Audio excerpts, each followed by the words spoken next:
At 5:08 p.m. on June 11, 2022, a 28-year-old Walgreens employee named Joshua Johnson began stacking red plastic crates in a storage area of the store.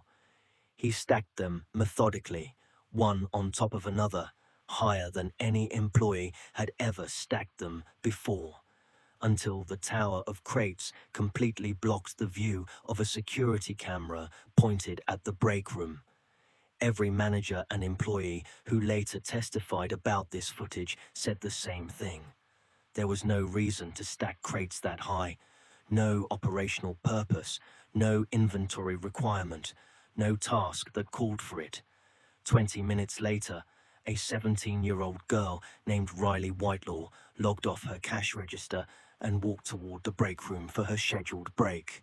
She walked through a door and out of the camera's view, behind the wall of red crates that her coworker had just built. She was stabbed 42 times. She never walked back out. The security camera that Joshua Johnson blocked recorded him building the obstruction. It recorded the exact minute he finished. It recorded him entering the office and locker area afterward, where prosecutors say he retrieved the multi-tool he used to kill her. It recorded him following Riley toward the break room, and it recorded a customer in the store reacting at the precise moment of the attack, flinching at a scream that came from behind a closed door. The camera saw everything except the killing itself, and that is exactly what Joshua Johnson designed it to do. Before we continue, welcome to Unsolved Cold Cases. This is not an unsolved case, and this is the story of a girl who did everything right, who reported her co-workers' behavior, who asked for a different schedule, who told management she was uncomfortable, and was murdered anyway at her place of work during her break, while the store was open and customers were shopping. I'm curious, where in the world are you watching from today? Let me know in the comments, and it helps us build a community of people who believe these voices should be remembered. Riley Whitelaw was born on June 30th, 2004. She grew up in the Colorado Springs area, the only child of her mother, Courtney Whitelaw. From the time she was an infant, the people around Riley noticed something about her. She gave to others instinctively, without being asked, without expecting anything in return. Her mother described her as a true empath whose emotional intelligence was beyond her years. Her principal at Air Academy High School gave her a nickname that followed her through her entire school career, Smiley Riley, because she always had a smile on her face, even on bad days, even when things were hard. Riley was a quiet, confident leader. She did not seek the spotlight, but she left her mark on everyone she met. She was a straight-A student who approached learning with an internal drive that her family described as genuine and self-motivated. She was a member of the Color Guard and Winter Guard at Air Academy, where she performed with the school's marching band. She had been told she would be named co-captain of the Guard for her senior year, a leadership role that reflected the way her peers saw her. She volunteered at the Humane Society of the Pikes Peak region, caring for animals with the same quiet empathy she brought to everything else. She painted murals at her school, pieces for bands she knew, elaborate works that filled her bedroom and spilled into every corner of her creative life. She played both acoustic and electric guitar. She made dream catchers that hung in her room. She made tie-dye shirts with the careful, patient attention of someone who understood that making something beautiful takes time. She loved science as much as art. Her mother said Riley's mind moved between creativity and analysis with equal ease. Before she died, she and Courtney had gone on a college tour together. Riley was considering studying genetics, research and forensic science with a focus on DNA analysis, a career path that would have placed her, with bitter irony, on the investigative side of cases like her own. In her freshman year, she joined the speech and debate team with a friend named Rottenborn. The two performed together as a pair of bickering old men, memorizing and rehearsing a script that required them to argue with each other in character. Rottenborn later said that Riley was a cheerleader for everyone around her, always encouraging people to pursue whatever brought them joy. Riley's favorite color was purple. Her favorite era of music was the 1990s. She was the kind of person who, even at 17, had developed a clear sense of who she was and what she valued, kindness above all. 6 months before she died, Riley convinced her mother to get a matching tattoo. Riley designed it herself. It was Courtney's first tattoo. She has since gotten another, incorporating Riley's initials and symbols of her hobbies and interests. She wears necklaces that include one containing her daughter's ashes. She keeps Riley very close. She is never far from her thoughts. Riley had been working part-time at the Walgreens on Centennial Boulevard in Colorado Springs for approximately a year and a half. She was saving money. She was finishing her junior year. She was weeks away from starting her senior year at Air Academy. She was 17 years old, and she was building the early architecture of the rest of her life. Joshua Johnson was 28 years old and also employed at the same Walgreens, where he had a role with more responsibilities and greater access to the store's back areas than a typical retail employee. He knew the layout of the building. He knew the placement of the surveillance cameras. He knew what the cameras could see and what they could not. According to testimony presented at trial, Johnson developed a fixation on Riley. He made repeated unwanted advances toward her. One comment that emerged during the trial was particularly disturbing. Testimony indicated that Johnson had made a remark to Riley about how she liked to be choked. The comment was sexual. It was directed at a 17-year-old girl by a 28-year-old man. It was the kind of statement that, in a functional workplace, would have resulted in immediate termination. Approximately a year before she was killed, Riley reported Johnson's behavior to her manager, Justin Zunino. She told him that Johnson made her feel uncomfortable. She told him about the unwanted advances. She asked to be placed on a different schedule so that she would not have to work the same shifts as Johnson. Zunino spoke with Johnson about Riley's concerns. According to testimony, Zunino believed Johnson was receptive to the conversation. Riley's schedule was adjusted.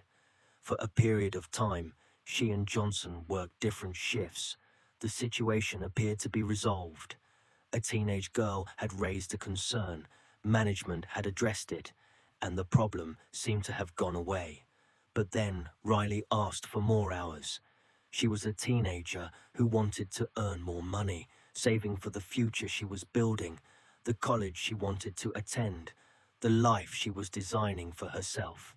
She was told that getting more hours would mean working alongside Johnson again. She said she was okay with it. What choice did a 17-year-old part-time employee really have? She wanted the hours. The hours came with Johnson. She accepted the trade-off because that is what working teenagers do. They accommodate, they adjust, they tell themselves it will be fine, and so they were put back on the same shift. 3 weeks later, she was dead. A labor attorney in Colorado Springs named Ian Kalmanowitz, who commented publicly on the case, said that Riley did everything right. She reported the behavior. She asked for accommodation. She followed the process. The company, in his assessment, did not do enough to protect her. He pointed out that once Riley reported the harassment, it became the employer's legal obligation to keep her safe. He said this was a situation where a high school student was working with a bunch of adults, and the adults failed her. Riley's friend Anna Shelton testified at trial that Riley had told her Johnson made numerous sexual advances that made her uncomfortable, and that when she reported them, not a lot was done. Her mother, Courtney, would later say something that distilled the entire failure into a single sentence. She said, "Never did we think her kindness would get her killed. But it was not Riley's kindness that killed her. It was the gap between what she reported and what was done about it." Understanding what happened on June 11th, 2022, requires understanding that Joshua Johnson did not snap. He did not lose control.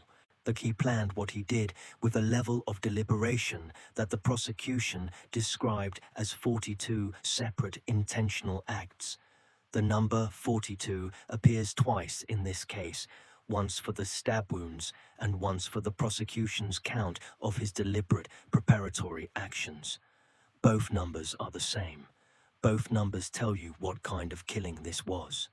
In the hours and days before the murder, Johnson took a series of calculated steps. He purchased UV flashlights, the kind used to detect biological fluids, suggesting he was thinking about evidence and cleanup before the killing even occurred. On the day of the murder, he did not park in his usual parking space. He placed cardstock over the break room window, blocking the view from the sales floor into the back area. He placed a restroom closed sign in the area to discourage anyone from walking back. And then, at 5:08 p.m., he began stacking the red crates. The surveillance footage shows him doing this with steady, unhurried movements. He is not panicked. He is not rushed. He is building a wall between the camera and the place where he intends to kill a 17-year-old girl. Every employee who saw this footage later testified that no one stacks crates that high. There is no reason to. The only purpose of what Johnson was doing was to blind the camera. At approximately 5:28 p.m., Riley logged off her register. A co-worker named Bev Kreider had been directed by Johnson to relieve Riley at 5:30 p.m.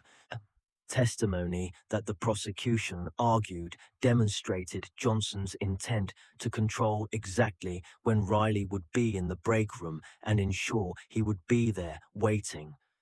Riley walked through the door toward the back of the store. The cameras tracked her leaving the office area and heading toward the break room. She passed behind the wall of red crates and disappeared from view. What happened next is known only through the forensic evidence and the testimony of a customer named Alessia Schwenker, who was in the store at the time. Schwenker testified that she heard a scream. The prosecution showed surveillance footage that captured her visible reaction, a flinch, at the precise moment corresponding to the attack.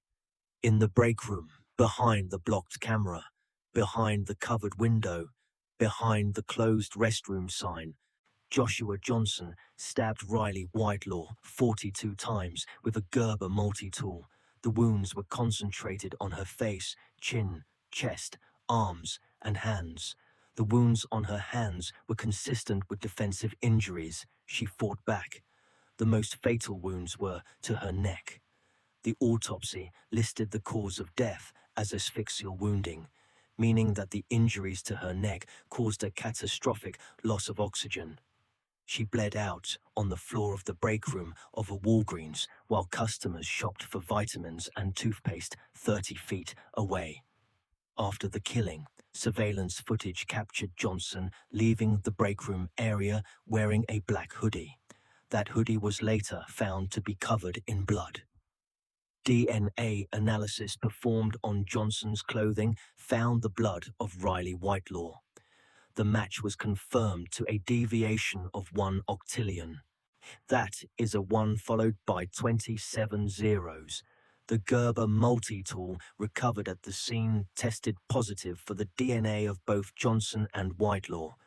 If you were Riley's parent, and you knew she had reported this man's behavior and was put back on his shift anyway, what would you want to happen to the company that employed them both?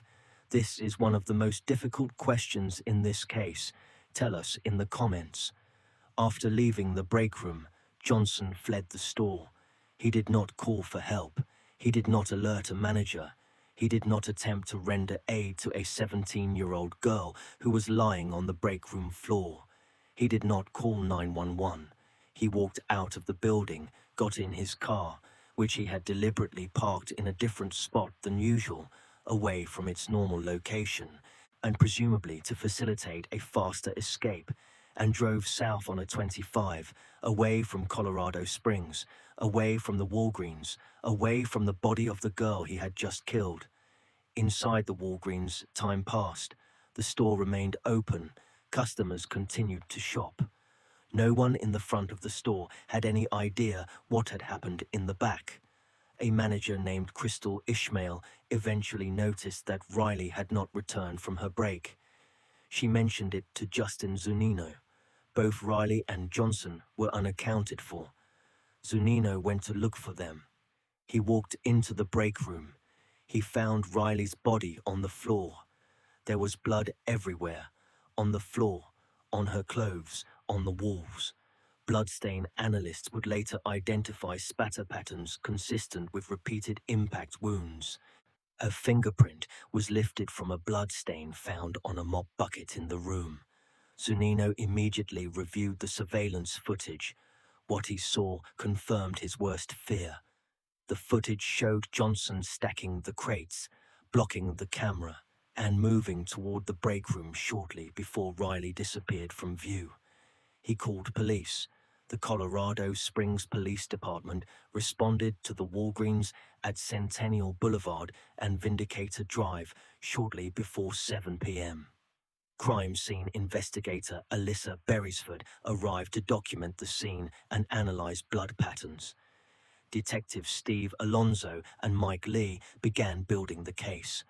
The pathologist from the El Paso County Coroner's Office who examined Riley's body catalogued the 42 sharp force wounds across her face, chin, chest, arms, and hands. And the defensive wounds on her hands told their own story. Riley fought back with everything she had. Johnson was arrested the following day, June 12th, by the Colorado State Patrol on I-25 near Walsenburg, approximately 100 miles south of Colorado Springs. He was 28 years old. He was charged with first-degree murder. Johnson's trial began in late September 2023, more than a year after the killing. The delay was partly caused by 2 defense requests for competency evaluations, both of which found Johnson competent to stand trial. The prosecution was led by Senior Deputy District Attorney Tony Gioia and Prosecutor Brent Nelson. The case was presented before Judge Eric Bentley. The courtroom was packed from the first day. Friends and family of Riley filled the prosecution's side of the room. Johnson's side was largely empty, occupied mostly by media and staff from the public defender's office. Johnson entered court each day in custody, wearing an ill-fitting black suit with a white dress shirt. He stared straight ahead. He never looked at Riley's family. The trial lasted approximately 5 days.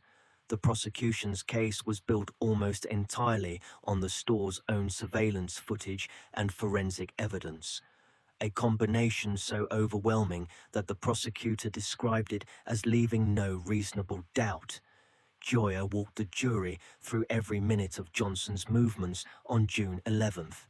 He began his opening statement by putting a photograph of Riley on the courtroom screen, a picture of her smiling. Then he showed the jury a graphic photograph of her lying in a pool of blood in the break room after being stabbed 42 times. And the contrast was the prosecution's thesis.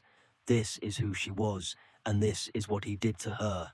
The prosecution presented the full sequence: the irregular parking, the cardstock over the window, the restroom sign, the UV flashlights purchased beforehand, the crate stacking that began at 5:08 p.m., the timing of Riley's break orchestrated through Bev Kreider, the footage of Johnson entering the locker room where the multi-tool was stored, the footage of him following Riley toward the break room, the customer Alicia Schwenker's visible reaction to the scream, and the footage of Johnson leaving in the blood-soaked hoodie. Detective Mike Lee walked the jury through the surveillance footage frame by frame. He pointed out a moment that the prosecution called particularly revealing. When a door near the break room opened, light from the break room hit the door surface, and the stacked crates were seen noticeably moving. A flash of a grey Walgreens shirt was visible on camera. Something was happening behind the wall of crates, and the camera caught its shadow. The DNA analyst, Minogue, testified about the blood evidence recovered from Johnson's clothing. She explained that the stain on Johnson's white shirt contained only two genetic contributors, Johnson and Riley Whitelaw. The statistical probability of error was 1 in 1 octillion, a number so vast it effectively means zero chance of coincidence. The Gerber multi-tool found at the scene tested positive for the blood and DNA of both Johnson and Whitelaw. Prosecutor Nelson told the jury that every employee and every manager testified there was no reason for anyone to stack those crates that high, let alone in front of a surveillance camera. He said Johnson had acted 42 times, knowing what he was doing. He told the jury that when it came to the defendant's motive, there was a clear one. Riley had rejected his advances. Her boyfriend, Jacob Leacock, had recently started working at the same Walgreens, approximately 3 months before the murder, and that had made Johnson jealous. Nelson described the killing as meticulously planned, telling the jury that the evidence showed Johnson used his knowledge of the store and its surveillance system throughout the day in an attempt to hide the crime he was about to commit. Johnson chose not to testify on his own behalf. His defense attorney, Jonathan Stafford, argued that Johnson and Riley were both victims of an attack by an unknown man, someone Johnson claimed had blue eyes. Stafford told the jury that Johnson ran from the scene not because he was guilty, but because he was scared and ashamed. The defense suggested a man named Alan Wise, who was known for frequenting the store and digging through dumpsters, might be responsible. The jury deliberated for approximately 1 hour. They found Joshua Johnson guilty of first-degree murder. The verdict was announced in a packed courtroom. Johnson sat motionless, staring straight ahead, refusing to look at the gallery behind him. His mother sobbed in the audience directly behind him. He said nothing. Before sentencing, 9 people delivered victim impact statements. Riley's cousin, Jeremy Model, brought a glass vase to the courtroom. He placed 42 black stones at the bottom, 1 for each stab wound. And then each person who spoke took a handful of purple stones, Riley's favorite color, and added them on top. The vase filled slowly as the statements were read, the purple overtaking the black, until the final speaker placed sunflowers on top. Riley's boyfriend, Jacob Leacock, spoke first. He told Johnson there were no words for how much he hated him. He said Riley was going to do so many things. Riley's stepfather, Chris Johnson, said Riley was the daughter he never had. A family friend named Cheyenne Quinn told Johnson that the family had been handed a life sentence too. She told him that if he was scared for what comes next, he should be, because there was a much harsher sentence waiting for him in this world and the next. Riley's mother, Courtney Whitelaw, spoke last, and she had sat in the front row behind the prosecution every day of the trial.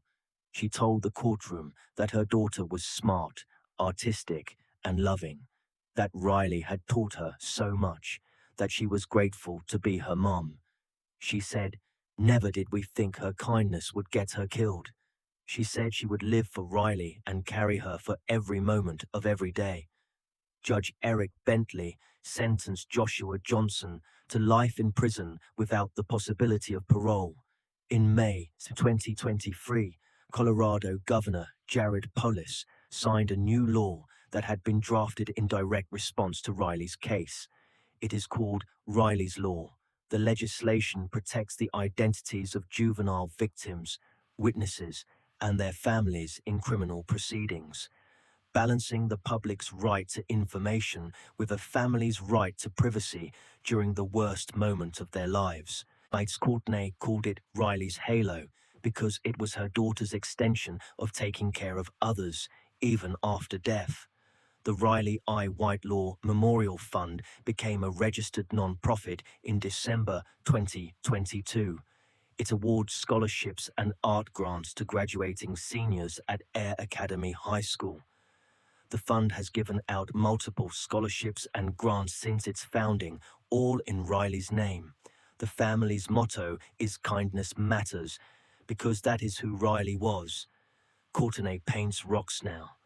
In the early days after losing Riley, she found a hand-painted purple butterfly rock on a trail behind her house. Purple was Riley's color. Courtney kept the rock and felt something shift inside her. She described it as Riley sending her a message from the other side, telling her to get painting. So she did. She walks the trails near her home in Colorado Springs and leaves hand-painted stones for strangers to find. She calls them Riley Whitelaw rocks. Each one carries Riley's name and the words, "Kindness Matters." She and the Memorial Funds Committee hope that people who find the rocks will post on social media, spreading Riley's message of kindness to people who never had the chance to know her.